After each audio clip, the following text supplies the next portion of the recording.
Hey, dreamers, welcome back to your Dream Coach podcast, where we dive deep into the mindset, the habits, and strategies that help you build a life and business that you love. I'm Shayla Wey, and today we are talking about something that can completely change the game when it comes to reaching your goals, and that's momentum. If you've ever had time in your life where everything just seemed to click, where progress felt effortless and things just started falling into place, you've experienced the power of momentum. And I found that just as quickly as we can build momentum, we can lose it. And getting it back, well, that can definitely feel like climbing a mountain. So today I want to break down what I found about how to really just get into momentum and how to stay there, and why it's one of the most powerful forces that you can tap into for both personal and professional success. And what I've learned is that momentum really starts with one small win. And it isn't something that we can wait for, it's something you have to create. And it starts with just one small win. I used to think I had to do something huge just to get moving.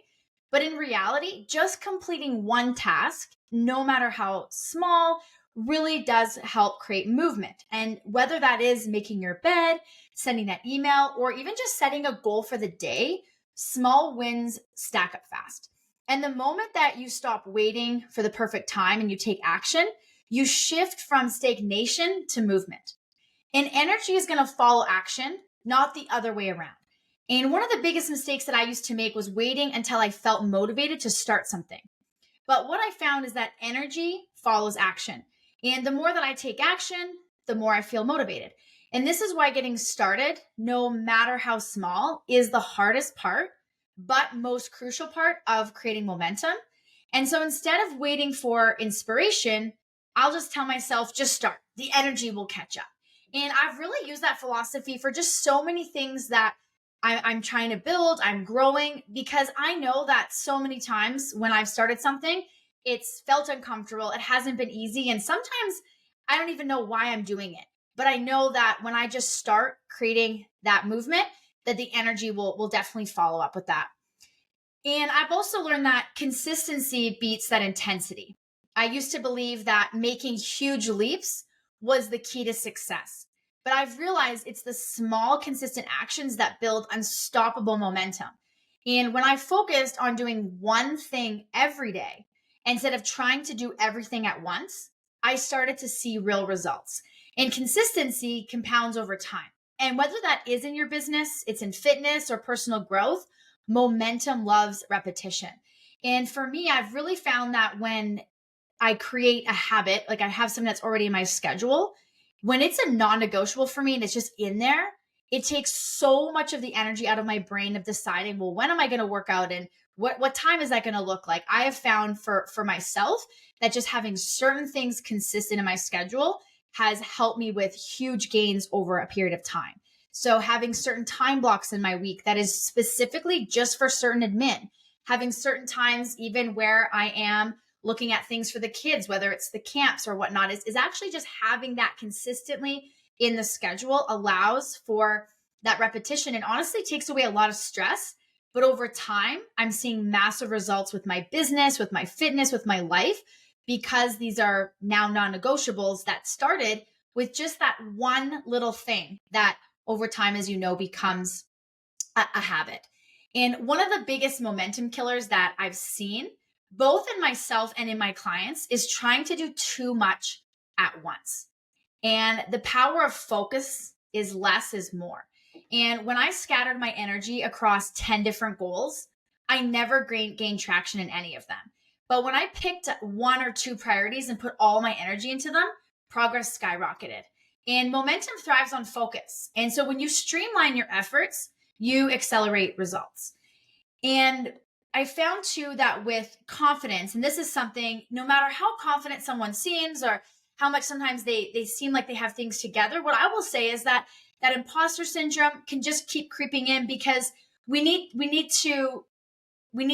confidence isn't just something we need before you take action, right? It's something you gain from taking action. And so I know for myself, when I've been in these places where I'm like, am I even good at anything, and why am I doing certain things, and what's the point of the podcast, and why am I putting things on social media, right? Is sometimes when we have a bigger vision and goal, which I have, which is I want to help a lot of people with their growth and their businesses, and I feel like I have skills that can help people from where I used to be to helping them grow.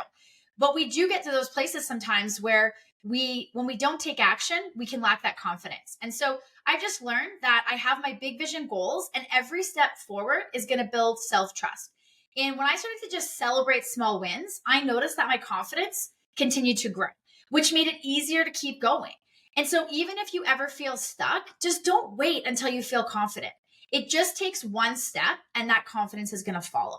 And I'm telling myself this more and more now, that it's not going to matter in 10 or 15 years, right? If what I do, if my vision and my mission in my life right now is to make an impact, to care about people, to help people create a pause, to get unstuck, to have that accountability, which is why I love being a coach, then who cares what everyone else thinks? I'm learning more and more about the abundance that's out there. Is that there are a lot of people that do podcasts. There are a lot of people that coach, but you know what? There's a need for it, right? And for some people, we can hold ourselves back, and we want to just have this motion that we are working towards versus action. And that's the difference in everything, right? And I used to confuse being busy, as I've talked about on this podcast before, with being productive. And what I found is that motion, and for me, that's planning, researching, thinking about doing something, right, isn't what actually is going to create momentum. Action does. So I've seen so many people and lots of coaching clients, and definitely myself included, get stuck in preparation mode instead of execution mode. And I actually, just before recording this podcast, was meeting with a coaching client who is in that exact same place. There's a big task that she's expected to be doing weekly, and it's just daunting. And she spent a lot of time just preparing for this, when what we really needed to do was figure out how can we execute, because it's a non-negotiable. It has to happen in her job.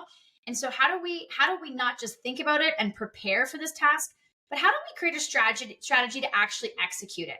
And the key is to move from thinking to doing as quickly as possible. I've also learned that your environment matters more than you think.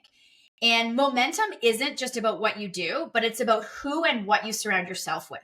And so I know for me, when I'm around high energy, growth-minded people, I naturally pick up their momentum. On the flip side, when I'm in an environment full of distractions or negativity, momentum stalls. And so one of the best things I did for my own progress was curating an environment that fueled my energy instead of draining it. So I went from working in an office environment where I was around people all the time to primarily working from my home office. But I've set up my home office so that now I have a walking pad. I have a standing desk. I will play music during the day if I need to pick me up. Sometimes if I feel like my energy with clients and even just some of the consulting calls I do feels a little off, I'll just even change up my shirt, right? So I'm learning ways to be able to pull energy into my day and know that that's how I'm going to be able to serve everybody that I interact with at my best. And momentum loves a routine. For a long time, I resisted routines because I thought they would make life boring, right? I was so, and I'm still very much like that, where I didn't want to have the quote unquote normal life. I never wanted to have a Monday to Friday job. I never wanted that 9 to 5, and I still don't. And so part of me had this anxiety around, well, if I have a routine, then that means I'm falling into that category of being like everybody else. I still live a life that's still not a traditional, I'd say work life, balance type thing. But what I found though is that there's certain things where routine actually has freed up my mental energy. And that's been easier to stay in flow. So examples of that would be my morning workout routine, right? Having that in my calendar has been a game changer. But then through my work day, I do structure each of my days a little different to give that variety so that I don't feel bored and feel like I'm creating my life by design for what works for me, what works for my family. And so whether it is that morning routine, it's a daily work structure, or even just setting aside time to unplug, routines can keep that momentum alive by removing that decision fatigue. And breaking momentum is easy. And I will let you know from my experience that rebuilding it is a lot harder. And I've experienced firsthand how quickly that momentum can disappear when I've taken my foot off the gas. One skipped workout can turn into a week off. one missed day of writing turns into, writing turns into a month of procrastination, right?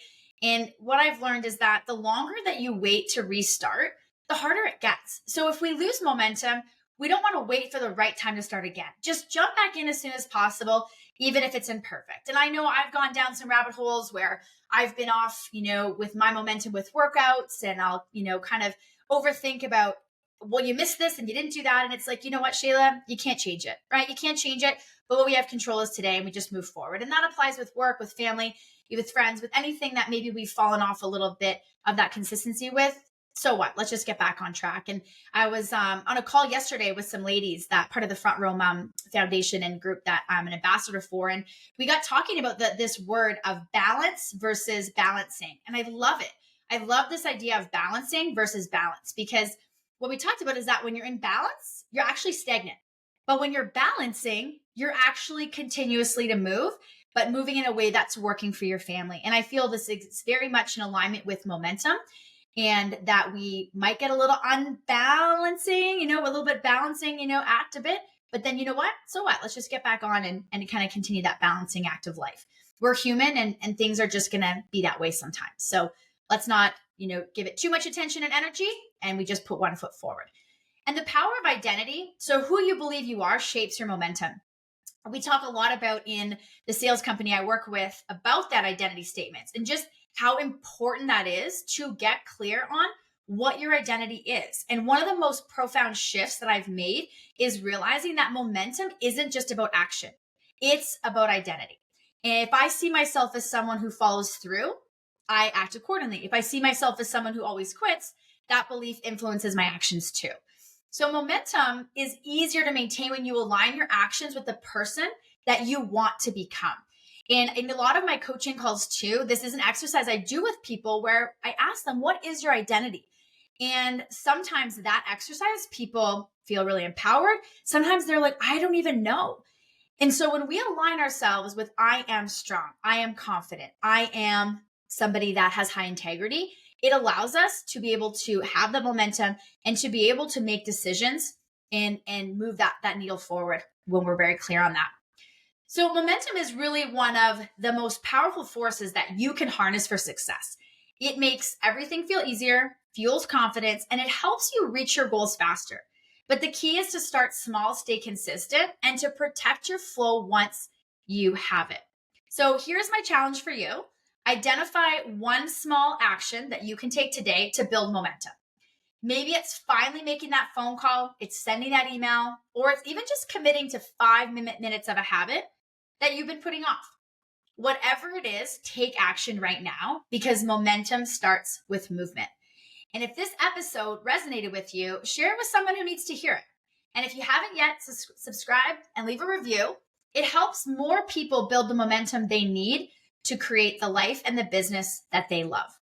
Remember to dream big, start small, stay in motion, and I'll see you next time on Your Dream Coach podcast.